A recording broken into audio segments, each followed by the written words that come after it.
This is the book of Ecclesiasticus, better known as Sirach, chapter 2, verse 1.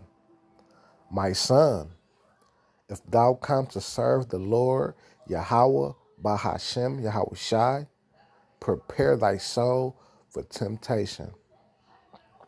Barakatah Yahweh, Barakatah Yahweh Shai, Barakatah Yahweh, Barakatah Yahweh Shai, Barakatah Yahweh, Barakatah Yahweh Shai. Call Halal Yamlayim, Yahweh, Bahashem, Yahweh Shai, Bahashem, Rakal, Quadash, Rakatah. Double honors to the elders and apostles of Great Millstone that rule well.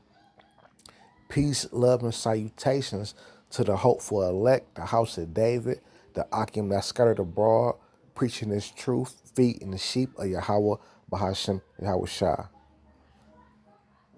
To the few sisters that listen and learn, to y'all, I also say shalom.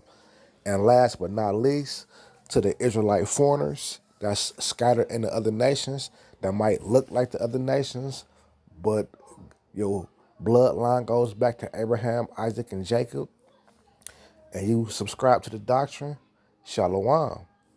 And I'm going to just go in on how, man, through much tribulation, you go into the kingdom and being tried with temptation, man. But you got to prepare your soul for temptation because you can't let nobody take your crown, man. You got to stay rooted, stay grounded in the truth, man. It's ultimately up to the Lord, but you got to fight for your spot, man, and hold fast to that what you have, man. We done seen a lot of brothers come in the truth, be in the truth for some time, months, some years, man. And then they wither away, man, because they wasn't grounded, man. They didn't have faith. They didn't have that belief, man. So this is Ecclesiasticus chapter 2, verse 1. My son, if thou come to serve the Lord, and that's what we do, man. When you cross the line, once you start reading, once you start teaching, breaking down scriptures, man, you coming to serve the Lord. It say, prepare thy soul for temptation. So you got to be preparing yourself for temptation, man. Preparing yourself, man, for the famines. How do you do that? Going on fasting. No one says as soon as you come in the truth, you got to fast the whole 24 hours. Hell, fast for 6 hours. Fast for 5 hours. Just fight the flesh, man. Prepare yourself, man. Let's see what comes when you prepare yourself, man. What's that? James? I think it's James. James 1 and 12. It's James chapter 1, verse 12. It says, blessed is the man that endureth temptation. For when he is tried, he shall receive the crown of life, which the Lord hath promised to them that love him. So blessed is the man that endureth temptation, man. You got to endure, man. You got to suffer, man. These things, this fight, this walk that we're in, man, it's not easy, man. It's gonna be hard. But guess what, though? What's that? Hebrews, I think, 12. Guess what, though? Hebrews 12 and 7. It says, if ye endure chastising, the Most High dealeth with you as with sons. For what son is he whom the Father chastised not? So if you endure, you suffer this whooping, suffer what you going through, because the Most High only chastised those who he love. A father chastised his son because he loved him, not because he hate him. He didn't want to see him make the same mistakes he made. I don't want my son to go through the same things as I've went through, so I chastise him. Guess what? This the book of Acts, chapter 14 and verse 22. It says, confirming the souls of the disciples and exhorting them to continue in the faith, and that we must, through much tribulation, enter into the kingdom of the Most High. So it's gonna be tribulation, man. It's gonna be Jacob's trouble, man. But you got to endure, man. When you come to serve the Lord, man, you got to be prepared for all hell to break out, man. You got to be prepared for this, man. Because he that endureth, man, let me get that. The book of Matthew, chapter 24, verse 13.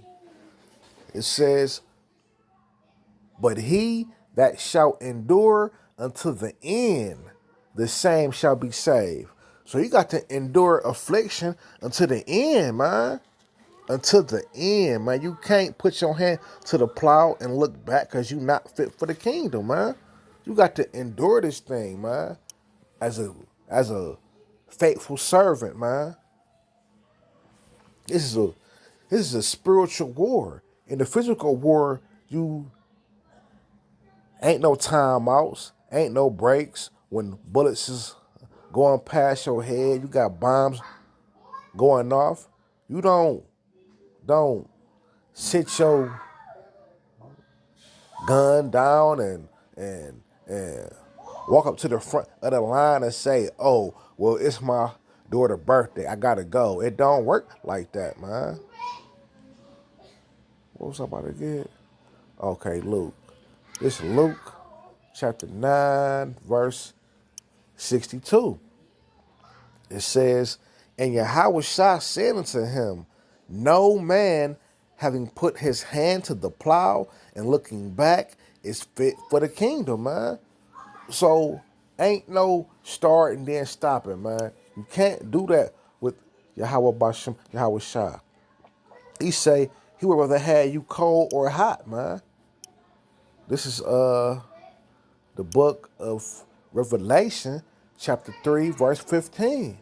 I know thy works, that thou art neither cold nor hot.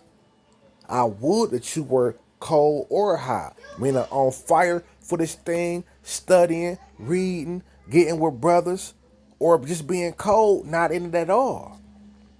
So then, because thou art lukewarm, meaning halfway in, halfway out, missing camp for worldly things, not studying because you putting Yahweh Bashem, Yahweh Shah off, being a nigga throughout the week, no studying, no reading, no getting with brothers, you lukewarm.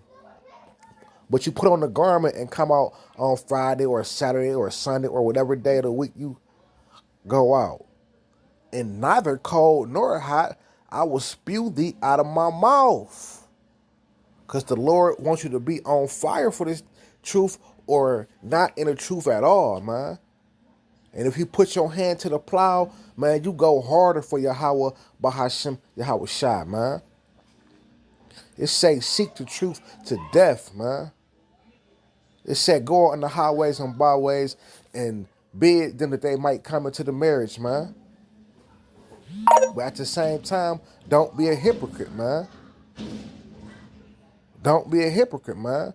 Go hard for Yahweh Bahashem, Yahweh Shai. Because doing so, you can't go farther enough, man. He's giving us a kingdom, man. He's bringing us back as children, man. Bringing us back as his sons. What's that? Baruch 4. Is it? No, it ain't Baruch. It ain't Baruch. I think it's Ecclesiastes 43 and 30. This Ecclesiastes chapter 43 verse 30.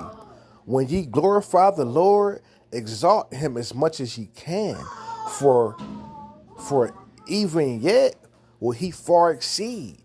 And when ye exalt him, put forth all your strength, and be not weary, For you can never go far enough. But the point I wanted was to say, put forth all your strength, man. Go into words, go into definitions, get to understanding. Wisdom is the principal thing, therefore get wisdom. But with all that getting, get understanding, man. Count the cost, man, before you even put your hand to the plow. Because this thing of ours that we in is serious, man. It's life and it's death, man. Blessings and curses, man, from the beginning, man. So with that, man, I hope it was edifying. Shalom.